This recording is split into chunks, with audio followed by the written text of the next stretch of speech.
Okay, we're live. Welcome to WNBA 365 Network. I'm your host, Kellen McClurk. No, I'm your host, Eric Demchak. We are on air tonight on this beautiful Tuesday evening. If you're wondering what's going on, there's been a coup. Kellen McClurk is no longer in charge. We have taken over here at this network. Just joking. Kellen is off tonight. But the other people, the lesser people of the network, we decided to come together and kind of talk about some things because there's been a lot of things to talk about in the WNBA lately, and we need to talk about them lest we fall woefully behind. So we still have the usual crew: Crystal Thomas, Reagan Patrick, and Tanisha Stewart. Ladies, how are you doing tonight? Doing good. Hungry. Hungry? Okay, not good, but we'll try to breeze through this as quickly as possible. All right. Okay.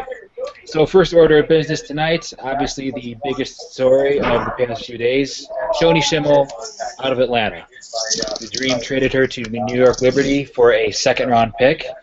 Guys, what do you think? Did you see this coming? Or, I mean, Michael Cooper kind of publicly voiced his displeasure for Schimmel's conditioning for the second straight season, so you kind of figured she was falling out of favor in Atlanta, but was this a surprise to you? Like, she's still obviously a marketing goldmine and a very talented player. So, Crystal, we'll start with you. What do you think about this? Um, I heard an echo, so I really couldn't hear the question that well. Can you please repeat? I will gladly repeat. Michael Cooper voicing his displeasure for the second straight training camp because Shoni Schimmel reported out of shape once again. So, do you really think this was a surprising trade, a surprising move? Because there were rumblings on Twitter that she was going to get cut altogether. I think it was surprising for the simple fact that it was one of his, you could say, star players, but at the same time, he did give her a warning earlier this year and last year that if she didn't come in shape, that her career could possibly be over. So I think instead of cutting her, he gave her the opportunity to go to what some would say a hard coach. I mean, he traded away a piece for nothing. I can't really say for nothing because you don't know who's coming out in the draft next year. But he probably, if he was going to trade Shorty, he probably should have gotten a better deal out of it. But ultimately, I think for her career, it might actually help her to be in New York. But we'll see. Might help her to be in New York. Reagan, what do you think about this deal for New York? Bill Laimbeer is not exactly a slacker either. He's pretty hard on his players, and he's pretty hard. If a player is not performing, he's not going to mess around with it. So, do you think Shoni? Do you think this is going to be a good move for Shoni herself, or a bad one? Because they've got Katie Smith on their staff. She's a health freak. She works out like crazy. Great. She's in great shape, obviously, throughout her career. So she could do some good things for Shoni, I would think. But ultimately, it's up to Laimbeer himself. Whether or not she plays. The guard situation in New York isn't nearly as chaotic as it was in Atlanta, so there's no guarantee that Shoni is going to play. They got Brittany Boyd handed the starter position. You got vets like Lindsey Harding and Tanisha Wright who build trusts, obviously. And here he's got this player who comes in out of shape, a lot of controversy surrounding her, but again, like I said, she's a marketing gold mine, and there's still some things. There are undoubtedly some things she can bring to the basketball court. Great shooter, great court vision, which is something the Liberty is lacking right now. So, how do you see this playing out for the Liberty? When I first saw a tweet about the draft, I laughed because it was just funny. It was funny to me, but I don't know. I feel like it was a bad move for her. Bad move for Shoni? Yeah, I don't think she's gonna do well in New York at all. Like you said, it's up to Bill to play her, and he's not gonna play someone that's out of shape. New York likes to run. Their game is transition based. Well, not transition based, but they like to run. And I just can't. I can't see her getting in shape before. I can't see her getting in shape in time enough to get her enough PT to earn Bill's trust. So Reagan, how long, if you were Bill Laimbeer, how long would you give Shoni to get in shape before, like, if you were to give her an ultimatum, like you gotta be in playing shape by this date, or else you're either not gonna play or you're gonna get cut. Well, would it be in a short year? If I'm not mistaken, we're off for a month for Olympics, right? Right. It's a short year, so she doesn't get that long. She came to New York. She came to New York in the wrong year, man. If it was a longer season, I could see it. But we're already taking a month off. So she doesn't have long. She better get to it. Yeah, and I think one of the things these people are kind of frustrated with is this is a professional basketball player, and this is the second year in a row where this has happened. So you can't really blame. I don't think it's unfair to blame coaching for this. Nope. Shoney had the entire offseason to learn from last season, in which she got benched for not being in shape, and she comes back in possibly even worse shape this season. So I think it's just disappointment all around, I both from mean, Atlanta and. Go ahead. it's not baseball. You don't get 3 strikes. You can't you can't come in training camp out of shape and expect to play. I know she says she has it under control, but Mm. that's not up to you. You have to impress the coaches. Like the WNBA, they already don't have enough roster space. Right. So if you want to come in shape, then that's you. Well, And I but then think, her Crystal, go ahead. no, but it's like the worst thing is her approach to it. She kind of in her interview was kind of like it is what it is. I mean, not Yeah. all players come in shape. It's just like that's dumb. I mean, and you notice all the players that don't come into shape are no longer either in the league or they're they're at home watching us right now instead of in the gym trying to lose the baby fat. So I mean, it is what it is. I mean, but it's just like she can't say that she doesn't care about it and be a professional at the same time. It's not gonna work that way. So lack of accountability is what you're saying. Yeah. Yeah. All right. Now, Tanisha, what does this do? What does this do for the Atlanta Dream? They had a pretty, like I said, chaotic guard situation beforehand. Does this make it any clearer as to who the starting point guard is going to be? Because now you've got Carla Cortijo, you've got draft picks Nia Johnson and Ariel Massengale from last year coming off the injury. Does this do anything to solve that situation, or does this just raise even more questions because you've got not a lot of experience down there? I would say that it certainly does raise a lot of questions. Of course, even if they would have retained Shoni Schimmel, they still would have had no questions anyway as to who would start, who would be backup and things like that. But with her, trading her off to New York, I mean, there's still questions because you have a first-year guard and then a bunch of rookies. So there's still going to be a lot of questions in regards to, who's going to run the offense within, those 3 select players. So there's still going to be more questions than answers for sure. Yeah, and staying on that topic, I'm just going to go through a quick little poll here. Who does Atlanta start at point guard on opening day? Shorty, we'll start with you. On opening day, Who's the starting point, PG? I'd say in my mind, I'd say they go Carla Cortillo as maybe a test run up until, they see how everything fills out, and maybe they might want to switch at a certain point. All right, Reagan, what do you think? I'm going Carla as well. All right, Crystal? Carla, unless they want Matisse Adjavon behind the run point, and I don't know if that's going to be a good idea. This is true, and that's another good point. Matisse Adjavon was playing out of position. I don't think anybody would deny that last season. I don't think Michael Cooper wants to do that again. So one of these young players needs to step up and prove that they're capable of handling the offense. Obviously in Atlanta, it's going to go through Angel McCautry. They got a glut of young athletes in the front court, and he said he said specifically they drafted Courtney Walker and Bria Holmes in order to kind of take the load off McCautry and Tiffany Hayes. So I think that's going to be a team that is going to be running a lot of offense through their wing players, through their perimeter players. So it's up to the point guards to kind of settle into that complementary player role as not necessarily be a high usage player. I know like Nia Johnson is perfectly capable of doing that. We saw her in Baylor, oftentimes deferring to players like Nina Davis and Alexis Jones and what have you.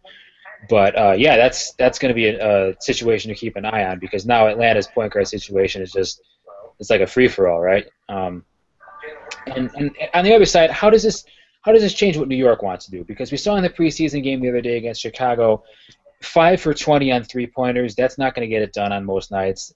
They're probably not even going to shoot that many on most nights. But Shoni, if there's one thing she can do, she can shoot the ball like crazy. Whether she can stay on the court in order to do so is another question entirely. But Tanisha, what do you think? If Shoni can stay on the court, how is she going to change the dynamic of this New York team? Well, hopefully she can provide the much needed 3-point shooting that New York needs. I mean, even though, of course, New York was the best team, not only in the Eastern Conference, but throughout the whole entire WNBA. However, they were third to worst in 3-point shooting percentage, only Exactly. Yeah. shooting 30% as a team. So, they brought Shoni in, and hopefully she can work on her own self and along with that, provide the much needed 3-point shooting from beyond the arc that New York needs. Yeah, and I think that that number is even more significant now that you've got Epiphany Prince out for the year, or we're assuming out for the year, a significant portion of time, we'll say. Candace Wiggins retired, Essence Carson now with LA. So those are three-point shooters who, they're not going to have anymore. So got to find that from somewhere, and Shoni Schimmel, great source for that. Reagan, how does Shoni fit within New York system? Like you said, they've got she's kind of like an odd man out there already because you've got Brittany Boyd, you've got Lindsey Harding, kind of driving kick style point guards, tough-minded defensive players. Shoni Schimmel basically the opposite of that at both ends of the floor. So, do you think she'll be able to have a comfortable role there in New York, or what do you think about that? I mean, they have Tina Charles inside, so you got an outside threat and you got an inside threat. They can go inside out, or of course outside in. They she just gives them a guard who can score. Like you said, Lindsey Harding and Brittany Boyd, they're more of a driving kick type of person. Yeah. Well, if you need a guard that can score, then that's when you put her in the game and you let her do what she does. Like Shorty said, New York was the best team in the league last year, in my opinion. Um, but they needed some help with the 3-pointers, so that's what she's there for. Yeah, and Crystal, when we talk about Shoni being like a defensive liability, how significant is that coming from Atlanta to New York, where you've got one heck of a defensive team in New York? You've got especially Kia Stokes, players like Swin Cash, Tanisha Wright, defensive-minded veterans. Their help defense is second to none. Their defensive system. Bill Laimbeer, a guy who preaches defense, he preaches hard-nosed play. As a player, how easy would you say is it to, I don't want to say hide a player like Shoni because they're going to go at her no matter what, but is she going to be less of a liability on defense in New York than she was in Atlanta? We would hope so. I mean, if not, then outside of her not being in shape, Bill's definitely not going to play her. I mean, if she can't figure out how to play defense quickly, and just enough to at least hold her player just a little bit. Not, we don't need her to play that Tamika Catchings type of defense because that takes years of practice to get. But if she can just hold her man just a little bit and at least turn them away, turn them to the corner or something like that, then maybe she'll play. But I mean, is she really gonna be willing to learn that fast? I mean, look, she's not even in shape, so it's all a matter of if she's gonna take it serious enough to learn that fast in order to play. But I mean, I guess only time will tell with that. And we're going to stay with you, Crystal, on this one because I think it's an interesting topic. Looking at New York's defensive personnel, especially Kia Stokes in particular, what does Shoni need to do, like specifically, in order to improve her defense within that system? I mean, I guess I could just be cliche and say practice, but I mean, I don't know how. I mean, practice. Honestly, practice. Being in the film every day, working with, like you said, those great defenders, working on how to, I guess, be able to move your feet, play defense with your feet, and not with your hands. I mean, just the basics, really. I mean, I'm not really sure what else they do that is really special, but I guess just practice on it and work with those who are really good defenders on her team, and work with people like Katie Smith and Kia Stokes. I got her name right, 2 points for me. But work with people like that, and hopefully something good comes out of it.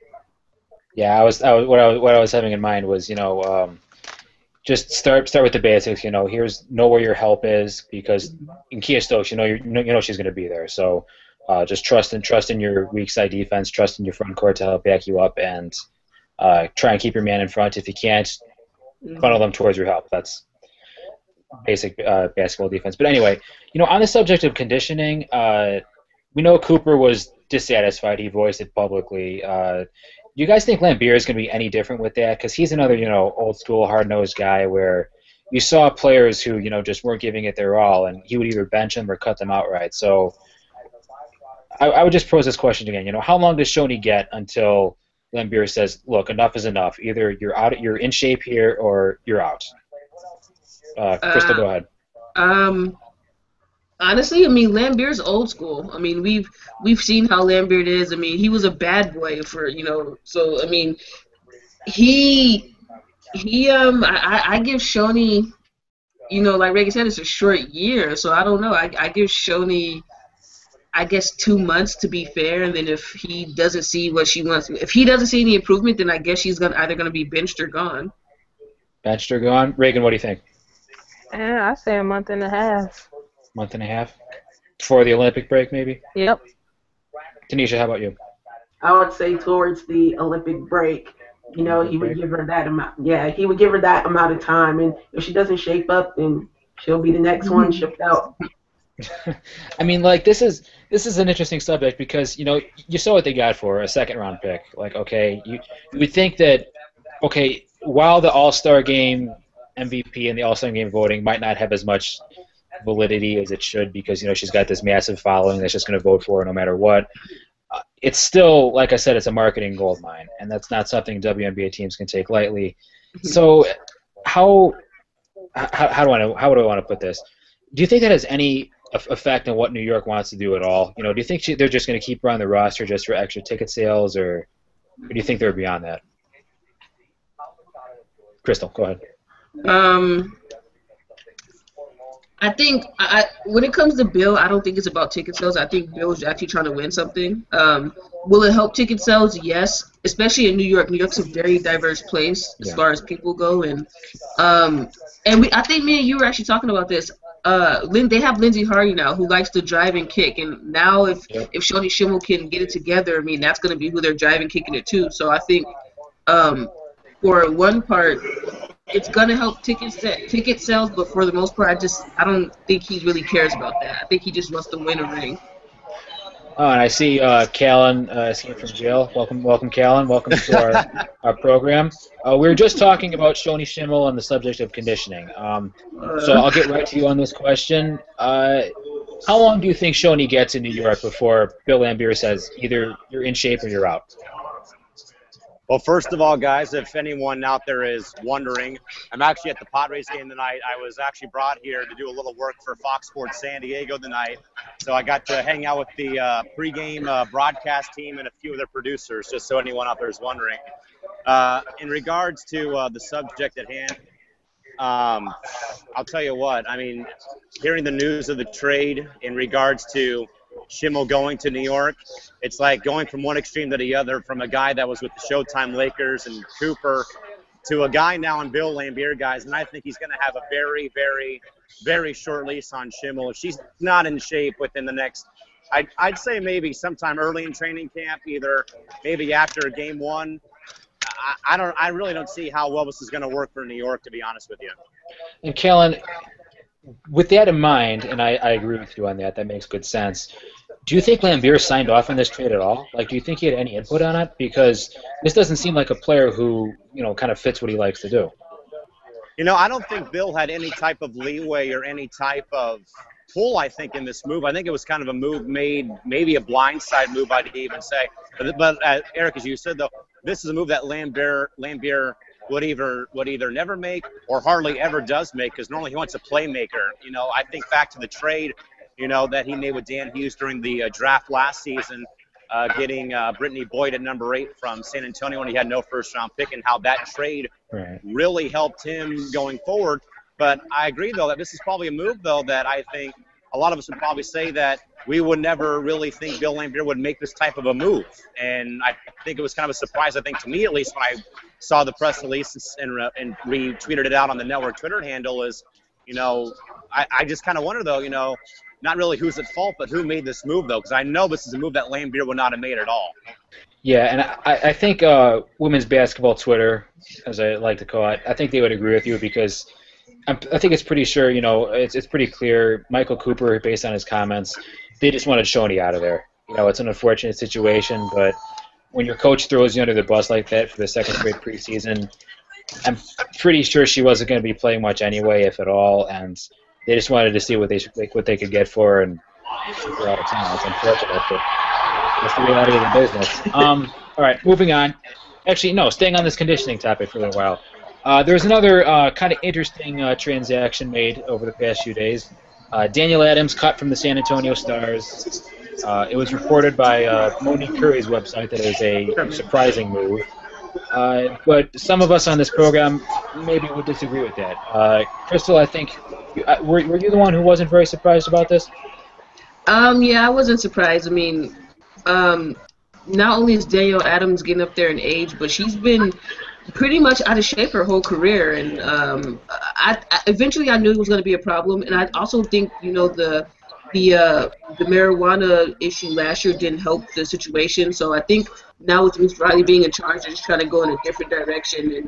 And so far, Danielle Adams was the odd woman out. Yeah, Reagan, as Crystal brought up, they're kind of going in a different direction now. They're obviously rebuilding, not probably looking to compete very well this year. When you have a player like Danielle Adams who's constantly out of shape, who has off-court issues, how important is it to kind of, I don't want to say get that player out of there because that's a little harsh, but when you're having a rebuilding team, you want to have as many positive influences as there as possible, right? So, do you think this was a move that was kind of in the works for a little while now? Because I think they knew that she was going to come in out of shape once again, right? Yeah, most likely. Unlike Crystal, I was a little bit surprised by it. I didn't see it coming so quickly. I thought maybe they would let her start the season and then, maybe even towards the big break, then let her go to see how everything goes. But it's important to just go ahead and weed out the bad ones now. It gives them a lot more space to bring in a younger player, a player who actually is in shape and, hadn't caused any trouble yet. So I think it was a good move. All right, so Shorty, that in mind, what do you think San Antonio does at that position now? Obviously, Dearica Hamby, her table is ready. She's probably going to be starting at the power forward position. But they've got a lot of post players who, don't really have much of a name for themselves. What do you think they do as far as going as far as behind Hamby goes? Do you think they go a little smaller? Do you think they bring in one of these names who you're not so familiar with just to give her a chance? What do you think they do? I think they'll ultimately, go with one of their lesser-known names to just see how things work out because, they did have to make that cut.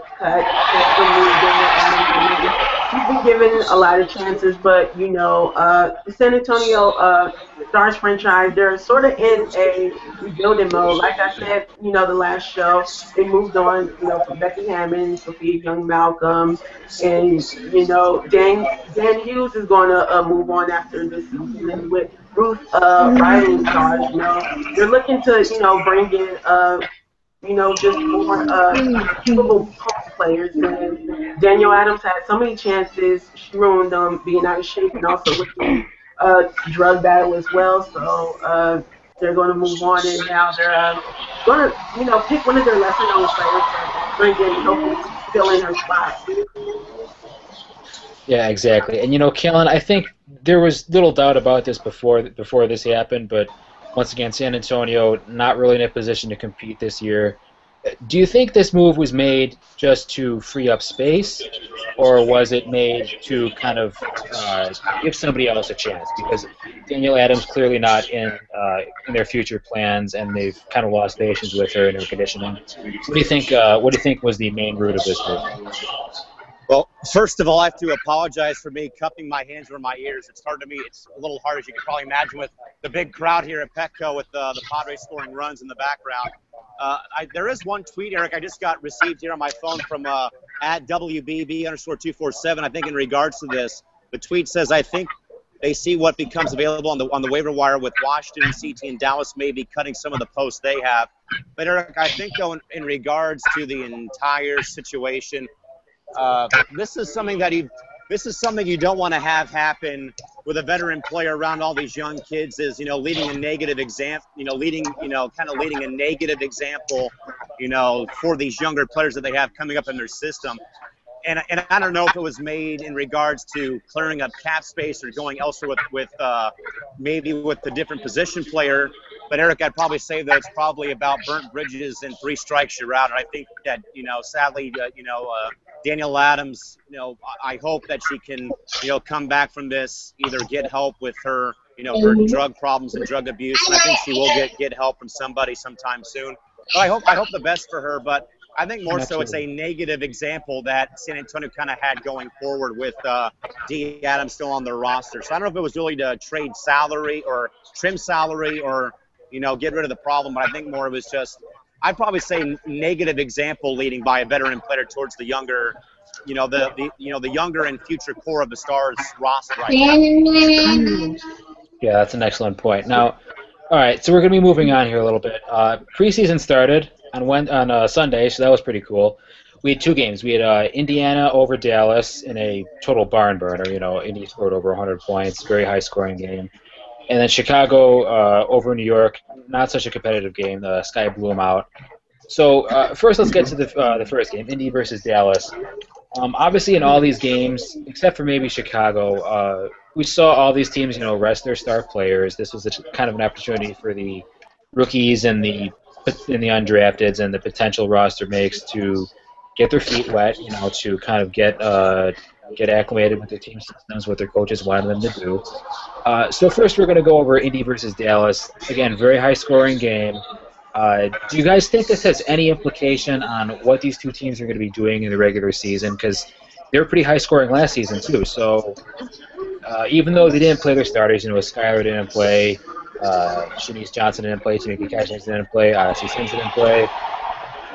What does this mean for the preseason in general? Like, I know a lot of people say, hey, preseason doesn't really mean anything, but I would slightly disagree with that because the coaches are still kind of pushing the players on what they want to do. So, Crystal, as a player, suppose you're playing in like an exhibition game like this where the result doesn't really matter, but your coach wants you to work on certain things. How seriously do you take this game both as a player and as a team?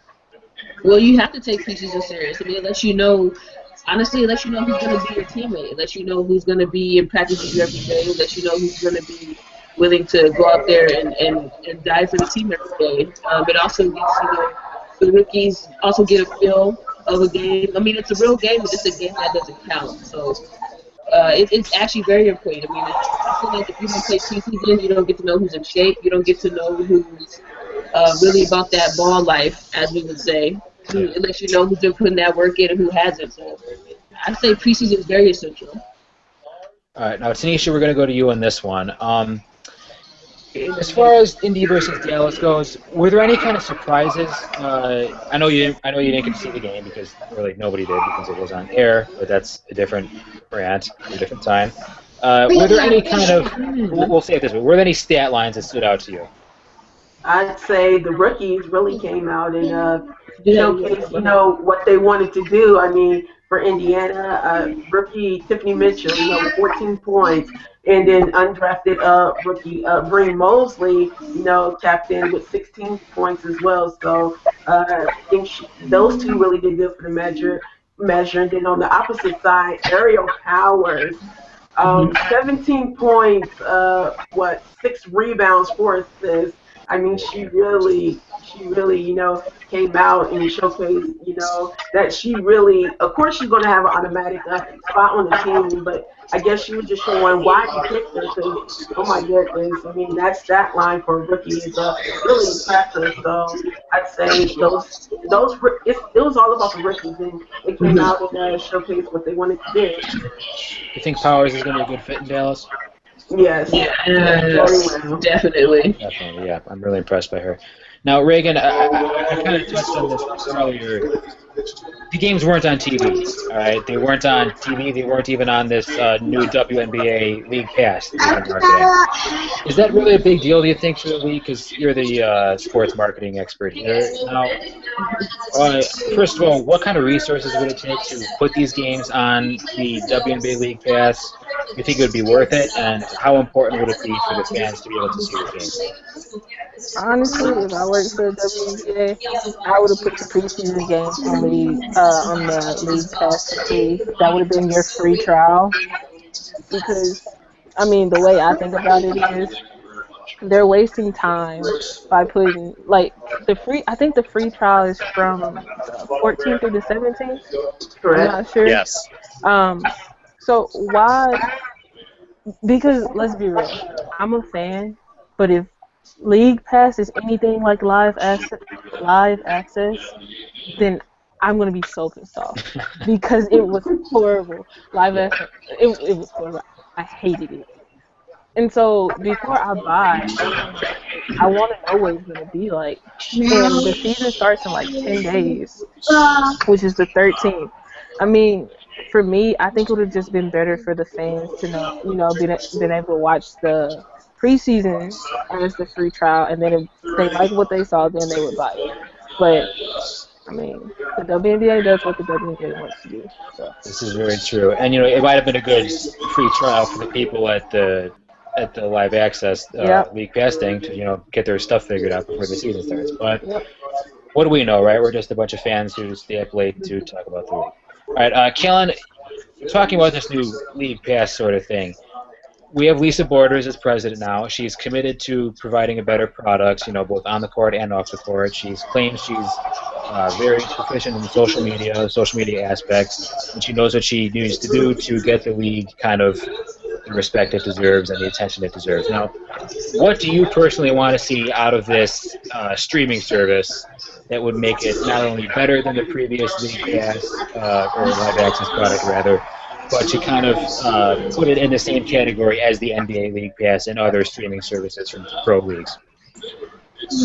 I personally, when the NBA announced that for League Pass you could buy single games for like $7.95 or whatever, you can watch like one single game and not be locked in for the whole season. I thought that was a great thing for fans that wanted to watch out of market NBA games. So I think personally for me, for League Pass, for one, they need to have it, no glitches, no problems, none of that nonsense is what we've had in the past. But I would like them to go like a game by game system. We shouldn't have to be locked in for a full season. If you want to watch like one game or two games, on the League Pass thing, charge like $7 to watch one game out of market.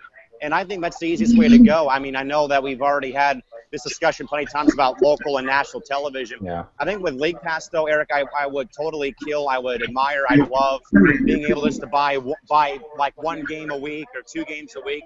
$7 and watch a game out of market, I think, is what I would probably say for this one. To back that up, if I'm not mistaken, I think you could do that. I think they're just charging $2 per game. Yeah, correct. Oh, really? Okay, that's cool. Yeah, because $7 would be a little much considering that's half of what you Yeah, they're charging $2 per game. Yeah, relativity included. Before we move on, I just wanted to say the chat box is not active tonight because the computer that I'm using is not so great. So in order to avoid technical difficulties, our Twitter feed is still very active. So if you have any comments, questions, you want to chime in, you're encouraged to do so. On Twitter at WNBA365, or so if I can see it personally, I'll give you a little shout out at Nemchak. Your participation is greatly encouraged because if you don't participate, then it's just us talking about nothing, and that's boring. So please participate if you want to. Eric, real quick, I will mention real quick that I did watch some of the show from my seat before coming up here and joining you guys. I did see one comment from the Sparks P announcer, Hootie, who he wished you Bush in the chat box. That's all I can mention about a notable name tonight watching the program. All right, cool. Any notable names, any big names you'd like to tune in? That's amazing. That's great for the network. So thank you very much. Much appreciated. Okay, now moving on to the other preseason game, Chicago versus New York. This one was a little lopsided, I think, partially because one team had Elena Deladon playing and the other team didn't. I hate to put it that way because I'm a Sky fan. I don't want to sound arrogant or anything. I'm certainly not. I certainly don't try to be that way. But playing, of course, in front of her home crowd at Delaware, it ended in a Sky blowout. New York had a lot of people resting. Tina Charles is resting, which is pretty significant, I would say. Chicago did not have many people resting other than Cappie Pondexter. Allie Quigley was still overseas, and Erica De Souza was resting. So, given given that perspective, obviously New York is not going to be losing games by 30 points in the regular season. One would hope. What does New York need to do based on this game? Obviously, I talked about the 3-point attempts, 5 for 20, not going to get it done. They're going to have Shoni Schimmel now, but will she be able to get on the floor? That's another question entirely. Tanisha, what do you think New York needs to do to kind of build on this game? I mean, of course, they're going to need to continue to, run through their sets and things of that nature within training camp. But the most impressive person to me on the New York side was Bulgat. Oh my goodness, 17 points, 12 rebounds. I mean, if that's an indication of anything, that they can, or continue to provide for the team, this season. I mean, he's definitely a big step up, coming off the bench for New York. So, I mean, just a big, interesting game from Bogut to put up those numbers in her first preseason game. Yeah, she's impressive for sure. Moving on to Reagan now, I guess I'll just ask you the same kind of question. I know we weren't able to see the game live, unfortunately, but just looking at the box score, New York has a lot of questions to answer right now. What do you think is the most pressing need for them? The most. You give me the hard question, Eric. I don't like this.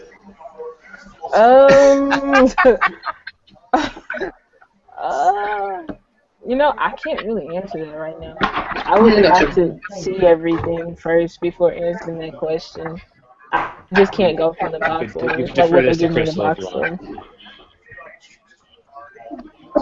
You could pass this on to Crystal if you want. Yeah, Crystal, I'll pass it on to you. Crystal, you've been drafted into this question. First I want to say I apologize for this 4-year-old who's tired and won't really. She stuck to me like glue. So sorry if she was in the way. And I believe you were asking about what would be different for New York, correct? Like when it's actual season time? Yeah, kind of what do they need to do to make sure this preseason result doesn't become a thing? Is that what we got?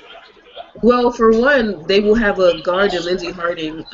I think that right there will be a big difference. I mean, she could pass, she could play defense. She can sometimes hit the three. Ever since that 3-point line kind of went backwards, she's kind of struggled with that. That was not shade, Shorty. And then of course they're gonna have Tina Charles back. We all know what Tina Charles can do for the team when she gets there, and I think just altogether, team's gonna be different because it's gonna be a different feel. I mean, right now it's preseason. Not saying that the players aren't taking it seriously, but I feel like once they get into more of a real season element, then that's when their game's gonna kick up another notch. Good point. Now, Kellen, looking at the other end, Chicago played extremely well. You don't have to look at the you can just look at the box score and determine that. So, what does Chicago need to do to keep it going? I would say. Well, I think the answer was Elena Deladon in that game, Eric. But also, I think, though, as well, kind of a good homecoming for her going back and playing at the University of Delaware at the Bob Carpenter Center. Good crowd there, of course, had her family as well in town for the game, which I thought was really great. Good to see. And I'd even say, too, about her picking up where she left off from last season, coming off an MVP season. And, I think it's kind of important, though, that after having a year like that, you build up and you keep building and pressing for bigger and better things. And I think that seeing her play, shows that, she's going to be ready for the entire season, plus the Olympic Games in Rio. With that, though, guys, I got to go because the Padres have been scoring a bunch of runs since I've been sitting out here at Pizza Port away from my seat. But I will leave you guys for the night, and I will see you guys tomorrow back in studio. I won't be back at the ballpark. All right. Thank you very much, Kalen. Have fun at the game. Seeing you guys. Bye. All right. Before we move on, we have a tweet from WNBA 24/7. He says, let's not forget Adams hit a three-pointer that helped Stewie slip right out of San Antonio's fingertips. Yep. That terrific tank-off game at the last game of the season. Last season. That sure was something. That was not a fun game to watch.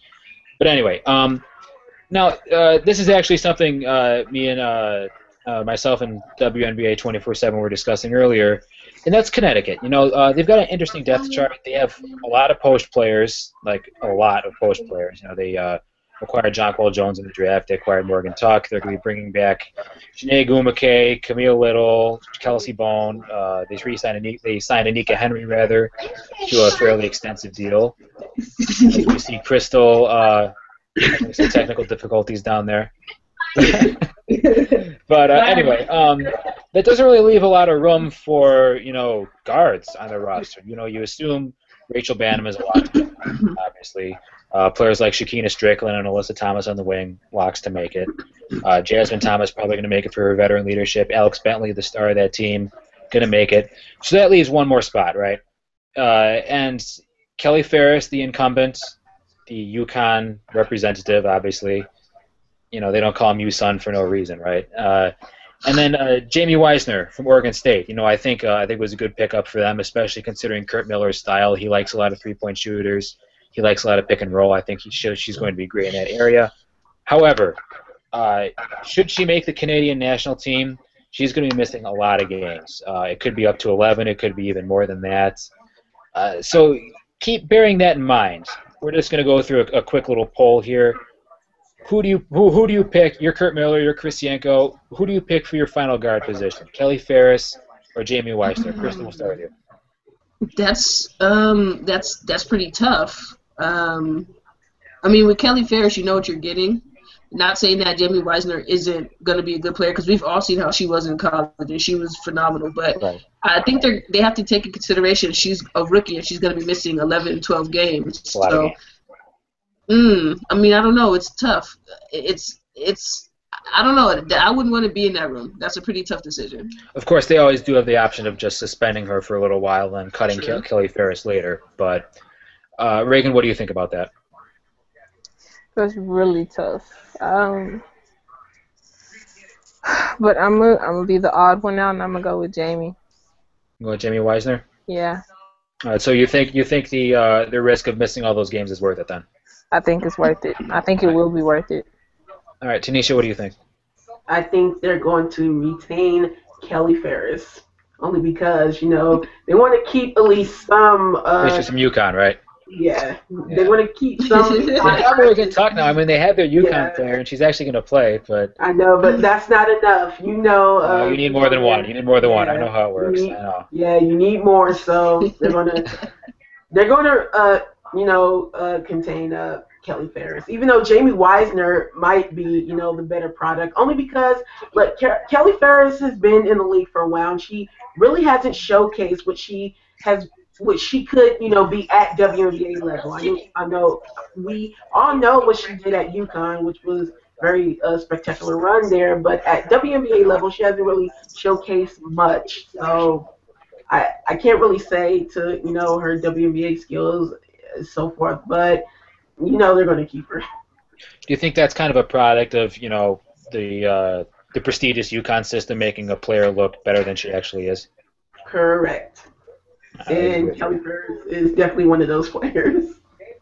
She's a system player. We'll put it diplomatically. Yeah. Okay. The final topic I have for tonight. Once again, if anybody viewing, I see we have 2 viewers, which is excellent. Thank you very much. Thank you for viewing. We were at 4 a few minutes ago. I don't know what happened. We're up to 3. One of them was Callie. Probably. But it doesn't matter because we have viewers, and that's good. It shows up on the stats. It's all about the stats, right? All right, so the final topic we have tonight, assuming nobody else chimes in, Azurá Stevens, phenomenal Duke player. Obviously, the Duke investigation ongoing, not looking too good for Duke right now, so... Azurá Stevens flies the coop, and she transfers to University of Connecticut. All right. Now, I'm sure when everybody first saw this news, they're like, "Oh my God, UConn! This is just the one time you think they start to get vulnerable, they get this All-American player, this All-World talent once again." Crystal, how quickly do you think this puts UConn back into the national title talk? Obviously, per NCAA rule, she's going to have to sit out a season, but once she does come back. Oh my goodness! Kia Nurse is going to be a senior. They're going to have Crystal Dangerfield, their point guard, up to speed. They're going to have Katie Lou Samuelson, and that's a pretty scary core right there. So, do you think Azrae Stevens, when she plays, is going to be enough to put UConn back over the top again to be like an overwhelming favorite? You know what? Anything can happen. For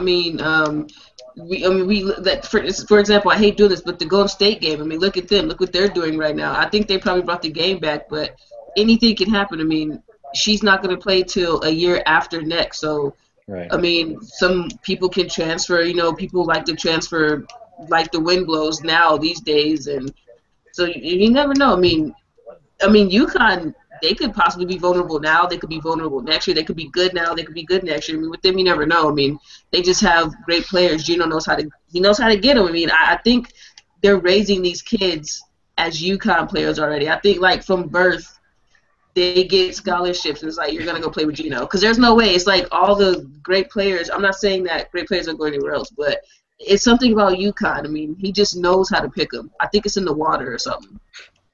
So you think this is destiny, huh? Yeah, it was destined. It was destiny. All right, and of course it was at Duke's expense, right? Yeah, of course. Yeah. Now, Those bookies. now, Tanisha, what do you think that Gino can kind of teach Azrae Stevens? Because, clearly anybody who's watched her play knows she's an exceptional talent. She's kind of the latest in this breed of forwards who can shoot it, who can dribble it, who can pass it. They're kind of like a do-all sort of player. They're a matchup problem wherever they play. And she flashed plenty of that potential to Duke. There's no question. But you figure that at UConn, they always get the best out of their talent, always. And you got to think Gino was foaming at the mouth, man, when he saw that Azrae Stevens was coming to UConn. So, what do you think he can get out of her ultimately? Definitely, the teamwork presence that they have up there at UConn to, work within the system and feel within the system because as you said, she's already a good player, a great player as it already is. And the one thing that he can't teach her, is size. And that's one thing that she is going to provide to UConn because they lost 6'4" Breonna Stewart to the draft. Now I'm bringing her in the next year after, she's 6'6", post player. So, that's one of the things that she will provide to, the UConn Connecticut Huskies. Yeah, and that's a good point because even though obviously I'm not in the business of comparison there's not going to be another Breonna Stewart coming along anytime soon. But as far as like body type goes, Azrae Stevens, she's tall, she's long, she's athletic, she's mobile. She's Gino, he knows what to do with those type of players, and he turns them into Player of the Year candidates. So. That's going to be scary. Now, Reagan, I'm leaving this question for you because I think I know what you're going to say. But in the meantime, before Azrae Stevens can play, who is the current NCAA women's favorite? Be lucky I started packing up my room, or I would have just grabbed my flag from right here. But I'm yelling, Notre Dame. Yeah, I'm yelling, go Irish. Go Irish. What do they have? What do they have right now that puts them in a position to contend for a championship? Well, we have the point guard. we have two they're sophomores now, but they were freshmen this year that play like they have been playing against college kids all their life.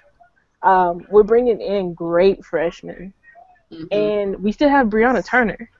So, and we have a great coaching staff. So with all of that, I feel like the only people that can get in the way of Notre Dame winning the championship is Notre Dame themselves.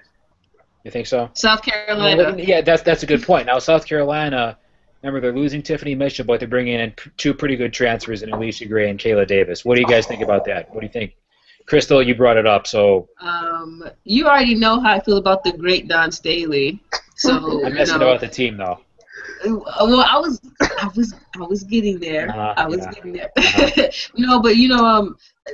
same thing with Gino. I mean, Don Staley just finds them. She has a knack for these players that sometimes you never even hear of them, and the way she develops her play, the way she develops her talent. I mean, look at Tiffany Mitchell. Tiffany Mitchell developed to be probably last year one of the best college players, and hopefully it translates to the league. But I think South Carolina, is going to have a really, really, really, really close chance. I mean, if UConn doesn't, if UConn, sorry about that, if UConn doesn't get as far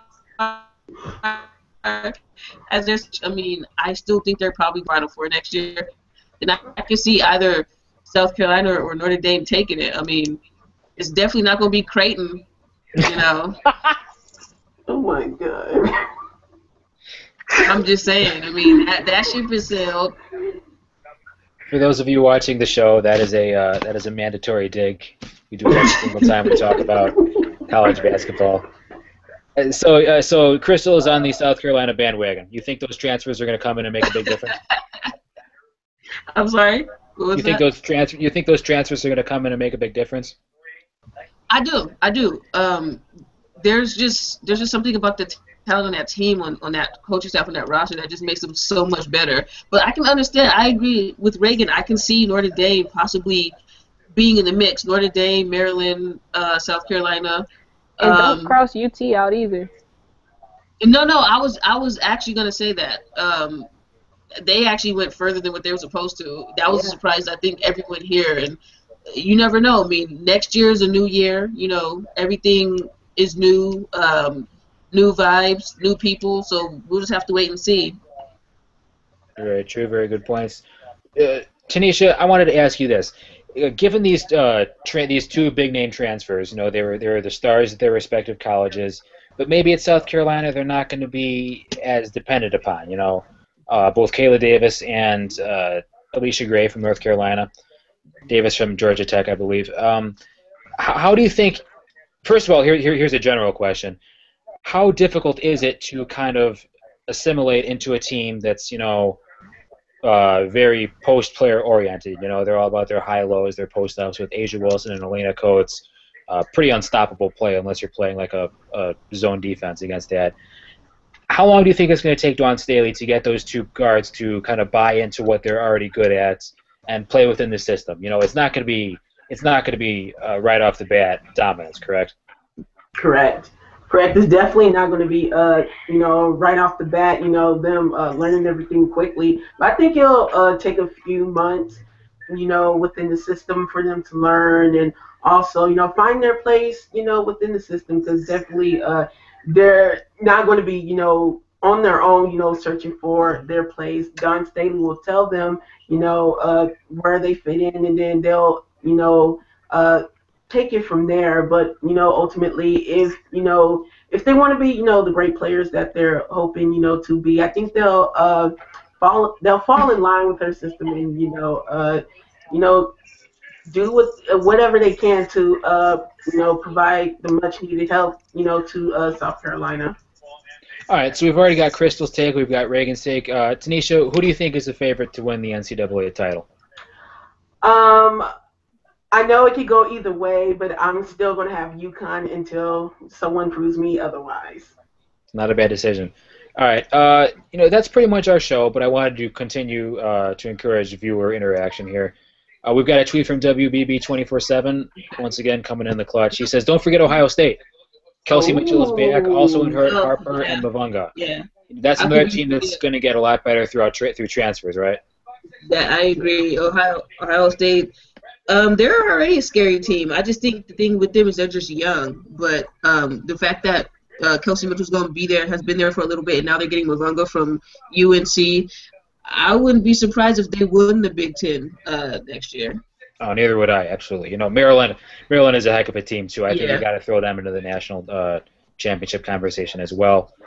And how about this one, guys? Do you think we saw two teams, or perhaps even three teams, if you count Oregon State as a surprise? I don't personally, but we saw teams like Washington and Syracuse make the Final Four, who pretty much nobody expected to make the Final Four. Do you think there's any chance that either of those teams repeat that success? Crystal, go ahead. You said as far as South Carolina goes, would they repeat it? No.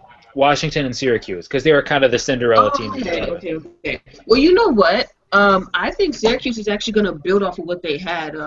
Their coach has proven that he actually can coach with the best of them. Yes. They weren't supposed to get there. They got there.